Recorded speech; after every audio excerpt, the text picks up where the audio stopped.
4 na weight ball lang ang ilalagay natin ng repa. Wire roll ito, tingnan natin kung maibibigay ang tunay na ligaya. Pinaroad test ko ang motorsiklong nabili niya dahil gusto ko makita kung totoo talaga. Ayon sa may kanya, pigil daw ang takbo ng motorsiklo niya at di daw talaga makaarangkada. Paanong piga ba ang ginagawa mo? Ang sabi niya, paganto.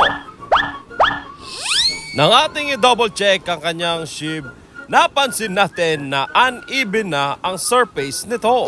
Kumbaga hindi na makasagad ang kanyang belt hanggang sa ibabaw dahil may portion na itong lubog talaga. Sabayan mo pa ng lumang belt, talagang hindi na talaga magbibigay ng matulin na takbo ito. At ganito naman ang status ng kanyang drive pace. Kita naman na yung itim na yan hanggang dyan na lang talaga ang kayang iangat ng kanyang belt. Mas mataas pa ang hairline natin kaysa mas mataas ang pag-angat ng kanyang belt. Uneven surface na rin kasi ito.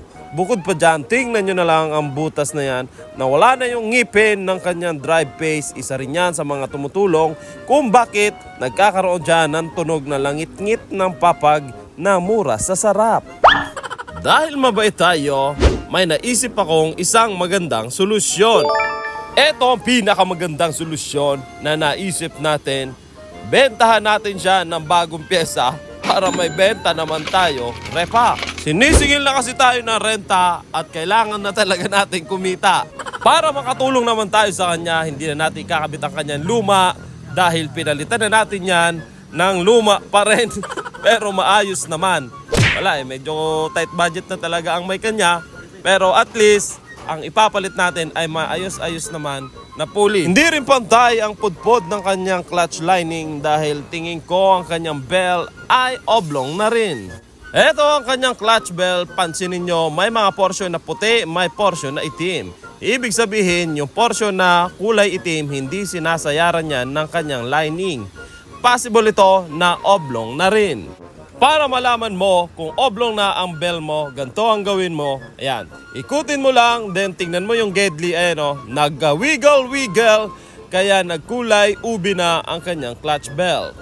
At bigla tayong pinakitaan ng Delphine kung paano daw magkabit ng belt gamit ang paa at kasama ang kamay niya. Sabi ko, wag mong pahirapan ang sarili mo, tanggalin mo yan, turuan kita ng isa pang technique na para hindi ka mahirapan. Lagay mo sa axle ang clutch asi, isabay mo ang bell, tsaka mo pigain gamit ang puwersa na nagmumula sa mukha. At dapat nakaabang ang belt para hindi maipit ang pamak yung finger mo. Gamitin mo rin ang tiger claw technique na para kang mga ngarate para pumasok ang belt.